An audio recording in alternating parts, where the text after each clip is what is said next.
Hey Don, thank you for your purchase. I just got your message on Reverb and started typing out a thing for you, and I figured, you know what, it's probably easier to just take a video for you. Um, I know that if I were buying a kind of vintage old school guitar from the 70s, made in Japan, rare, not very well known, not a lot of info out there, I would probably be asking the same sort of questions, like what specifically am I getting here? So I figured this is just the best way to show you, and I'll try to go over this as if check it out like as if I was buying this guitar. If I was buying any guitar, what are the things that I would look at? But first off, let me get into the stuff that I actually didn't mention in the listing that I would say is actually a good thing. This is good stuff that I kind of forgot to mention. I actually considered going back there and throwing it in. But it's not a big deal, so I didn't. So I did a lot of work on this neck to get it playing really fast. You can see the binding here is very, very clean. And then when it gets up to the headstock, you start getting that yellowing. And down here on the body, I just left it all vintage style because there's no point in. And you can also see the binding is not like there's a tiny. Or no, that's the center joint of the crack, but it's not cracking like you'd get on an old Gretsch or something. It's just nicely patinaed all the way around.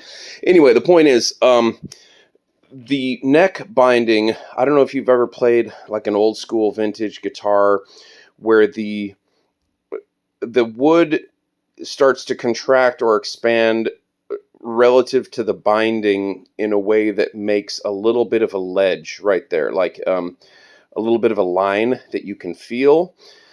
And that's typical on a lot of old school guitars where they have just been exposed to the elements for a long time. That's what was happening on this. So I spent a bunch of time on this getting rid of that edge. I used a very sharp scraper blade to remove that edge. I mean, you're not going to be able to tell from the video because it was microscopic to begin with, but you could feel it there. You can't feel it there anymore, which is one of the reasons this thing plays so fast. The neck feels great. It's still glossy, so you can see that it's got gloss to it. It's got a sheen. You can't tell that any scraper has been applied, but it was, and it plays much faster than a typical, guitar of this vintage or from this era. So that is a good thing. That's a very good thing. Another thing that I noticed when I was playing it acoustically yesterday, a tiny little vibration rattle in the pickguard. You probably couldn't even really hear it on the video. It was so minor that I almost didn't mess with it. But I tightened the screws down, and I figured, what the hell? I don't know if you can see it there, but there's a little bit of this kind of foam tape stuff. Yep, you can see a little piece there. I lined the underside of the pickguard with that foam tape, and it made a tiny difference. It made it barely, it went from barely vibrating to, well, to not vibrating at all now. So there's still some string, fret rattle, of course, but other than that, no rattle at all there. So that's another positive. Negatives, really nothing, man. It's just, again, the only thing that I don't like about it is the neck is just tiny bit thinner than my Telecaster and my Tele. Let me just go over. Oh, this is the finish on the pickup covers is wearing off a little bit there. I think it kind of adds to the vintage vibe of the thing, so it's not a big deal for me. If you really wanted to, you could probably paint over it, but I wouldn't do that. I would just keep it as is. Other than that, it's in beautiful condition, other than a little dusty. Yeah, and actually I can feel right there. That's what was happening on the neck before. The binding sticks out just a tiny bit more than the wood. Oh, and interestingly, up there it goes away.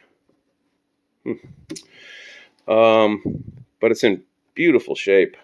really, really good shape, especially for its age.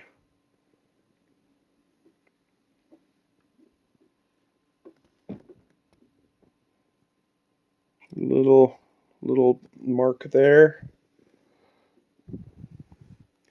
Look, even the back, look how glossy that is. Like zero belt buckle rash or anything.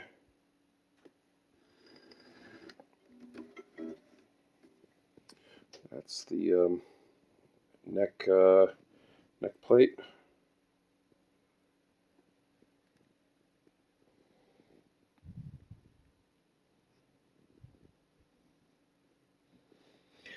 Little bit of patina there.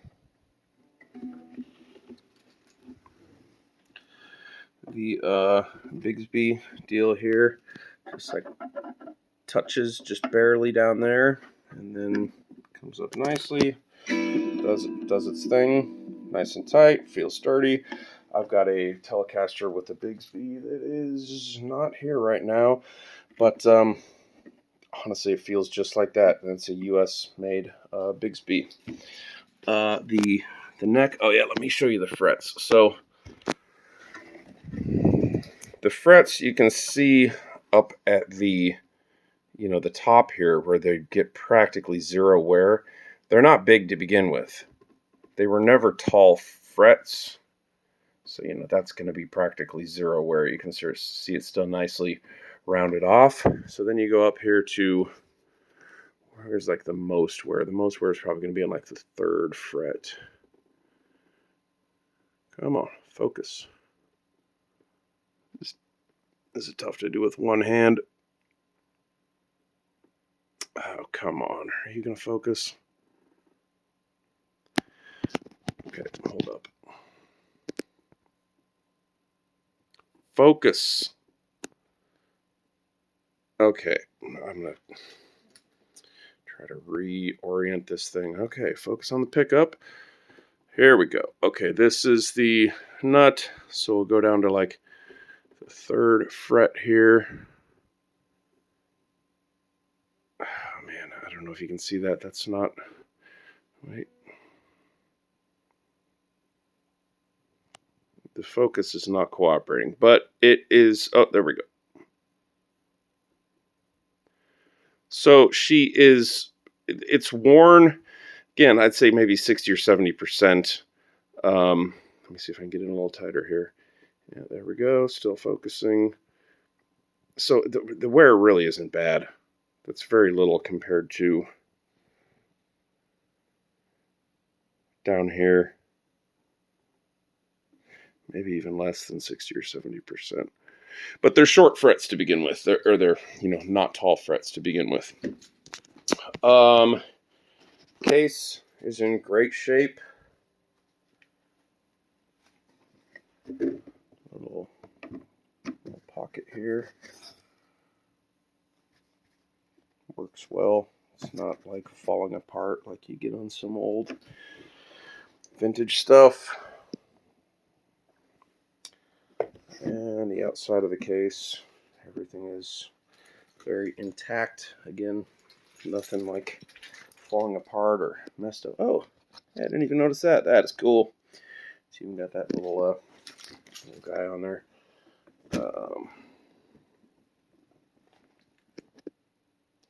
Got the same little protectors on the back. It's a nice little added touch.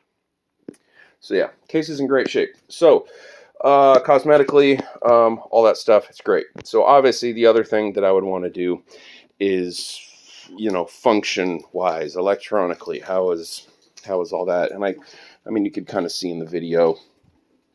I'm assuming you watched the video that I took, but let me show you here. First of all, I would be checking this output jack. Does it wobble? Is it funky? Nope, it is good. It is rock solid.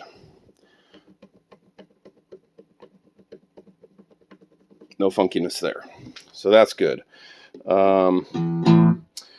The pots, are they scratchy? So wait, let's see. Yep, okay, so we're in both positions here.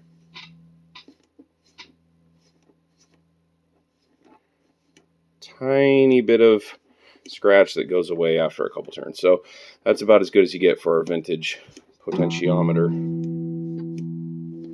So let me just go up to just neck alone. Turn the amp up a little bit so you can hear what's happening.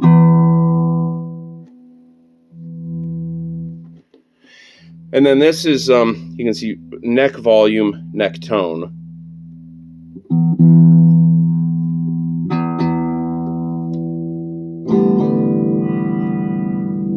So again, not scratchy at all, especially for vintage.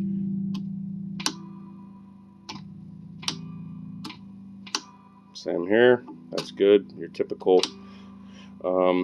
typical Les Paul Tilly Deluxe style. Just a little tininess. We'll go down to the bridge. Volume is happy.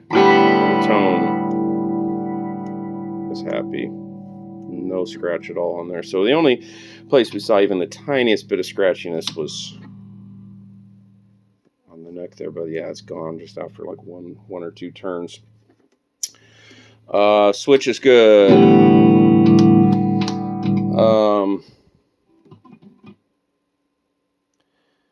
I mean, tuning keys are good. They're cheap. Your typical kind of old school Japanese knockoff vintage style, but they work well. They don't slip. Nothing weird happens. They're not wobbly, that's something I would look at. I've never had to adjust the truss rod, so I've never messed with it, but I assume that it is good. But the neck's great. I mean, this is going to be tough to convey on video, but yeah,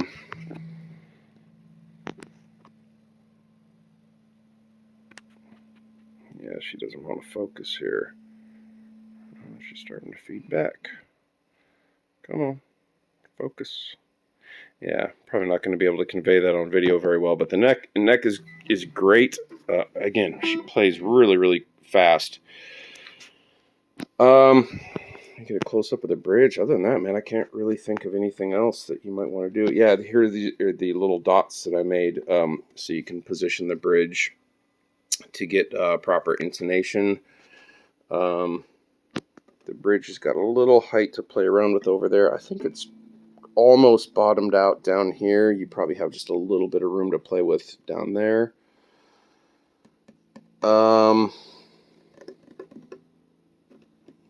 Pickup height is good. That's where I like it anyway. Yeah, it's a great guitar, man. Again, I really wish the neck was just a tiny bit thicker. Kind of bummed to see this one go, honestly. It's tough to find something like this with a Bigsby that actually stays in tune, that functions properly, that's not beat to hell, that has a great original. Well, you already know. Anyway, I'll quit rambling here. If you have any specific questions or things that you want to see or anything like that, let me know. But hopefully that covered it.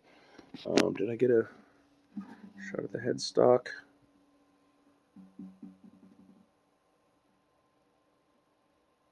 Yep. Okay. Well, hopefully that covered it. Let me know if you have any other questions.